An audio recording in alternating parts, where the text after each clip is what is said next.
Question number 2. I said there's 2 questions that are similar in nature, and this one's similar, but yet it's different. Listen to the question. If a person cannot produce evidence or prove that another sinned against him, is that person lying? Let me try to give you more explanation on that as far as the way I take it. A person sins against me. I have no evidence, and I have no witnesses. I just know that the person has transgressed against me. And I go and I tell another individual about what's transpired, but I have no evidence, I have no witnesses. The question is, am I lying about the transgression? And folks, the answer is no. Doesn't mean you're lying about it. You see, there are times when there are no evidences, there are no witnesses that can be produced, but another person has sinned against us. It's possible. You see, you and I are involved in a lot of intimate relationships. One-on-one relationships, aren't we? We're married, have spouses. And most of the time, those relationships aren't perfect for every day of our lives. There are fights. There are things that are said. There are things that are done in those relationships that are sinful in nature. And guess what? There's no way to prove it to anybody else. We have no evidence. We have no witnesses. It's just their word against my word. The same can be true in a parent-child relationship. It can be true in our friendships with other individuals. It can be true in our business relationships with partners or co-workers, whatever it might be. There are times when I can sin against somebody and they have no witnesses and they have zero evidence. But it doesn't mean if I say they've transgressed against me that I'm a liar. But here's what we have to be careful again. If we are going to take that transgression public, we had better have evidence or we had better have witnesses. If you don't have one of those 2 things, guess what? You better shut your mouth. It's just that simple. Let me give you a couple of illustrations and verses. Remember a story about Judah and Tamar in Genesis, the 38th chapter? Tamar was Judah's daughter-in-law. Her husband died, that was Judah's son, and Judah promised her that he would give his youngest son, who was very young, to her when he got of age, and when he did, he still didn't give her that son. Judah's going on a journey and Tamar hears about it. She takes off her clothes of mourning and she dresses herself in the attire of a harlot and she parks herself on the road. And guess who walks by? Judah. And Judah desires her and he propositions her and asks her if they could have relationships one with another. And he says, I don't have any payment right now, but as soon as I get home, I'll send you a goat from the flock. That doesn't seem like a big deal. You know, I don't know how many women would be impressed with a goat anymore. But she says, well, if you don't have the payment right now, what pledge will you give me, folks? Guess what Judah does? He takes off his signet ring, he takes off his bracelets, and he gives Tamar the staff. And they have an adulterous relationship, one with another. Now just think, what if Tamar had not asked for that pledge?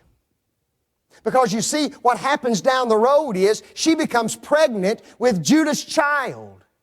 Isn't that something? What if she didn't have any evidence whatsoever? She could have made all the claims in the world and not one person would have believed her. Oh, you went out there and played the harlot and now you want to blame your father-in-law because you're mad at him. But no evidence. Well, guess what? She had evidence that allowed her to convict him.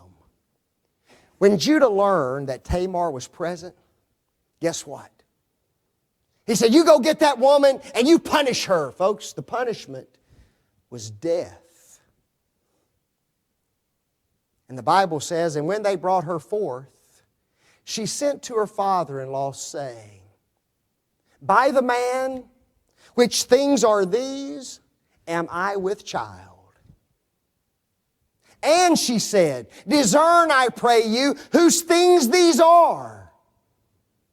A signet, bracelets, and staff.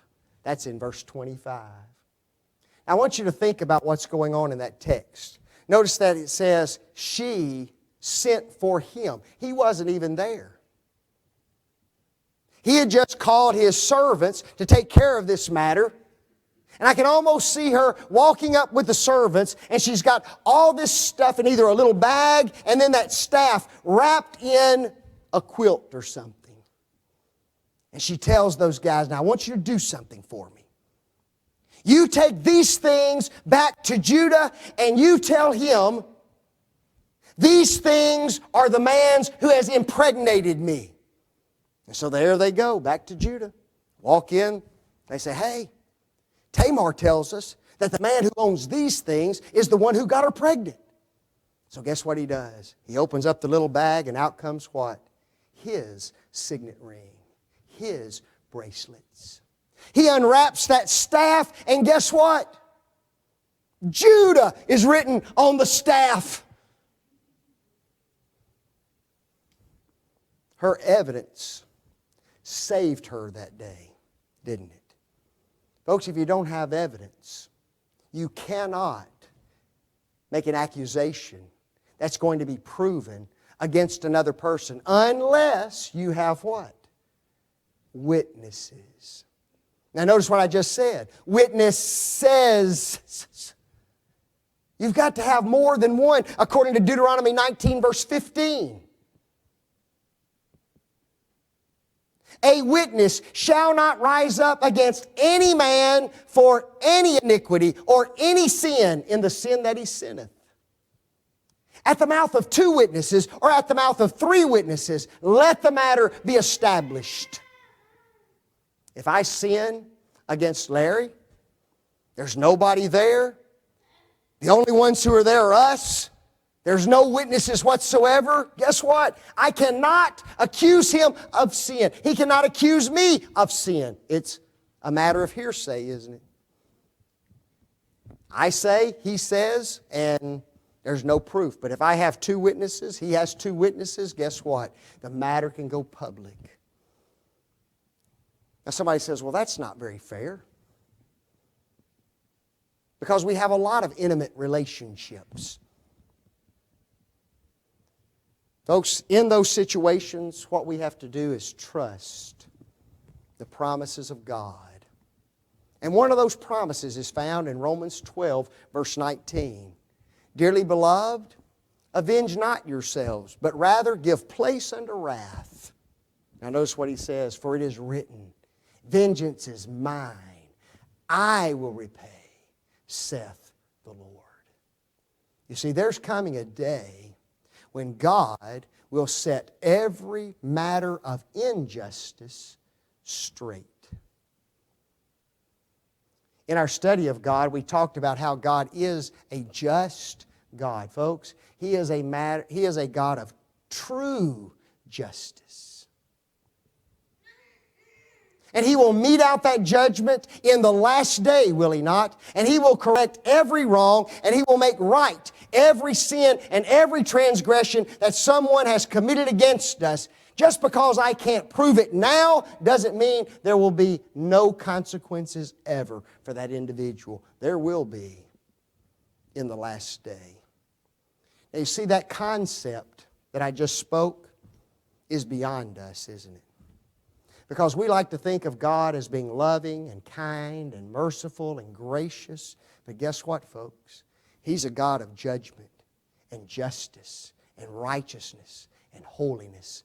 And when it comes to the last day, He will correct the wrongs. So we have to be very careful, don't we, about how we handle situations wherein we've been transgressed against. Now there's another part of this answer that we could talk about. Here's what's hoped. In those intimate relationships, they're intimate, aren't they? There's supposed to be love there. There's supposed to be kindness there. There's supposed to be fraternity there. And so when one sins against another, they can work those situations out between themselves, or at least they ought to be able to if they be children of God. And so those matters should never have to be matters settled on Judgment Day. Good Christians ought to be able to settle those matters long before they die and pass from this earth.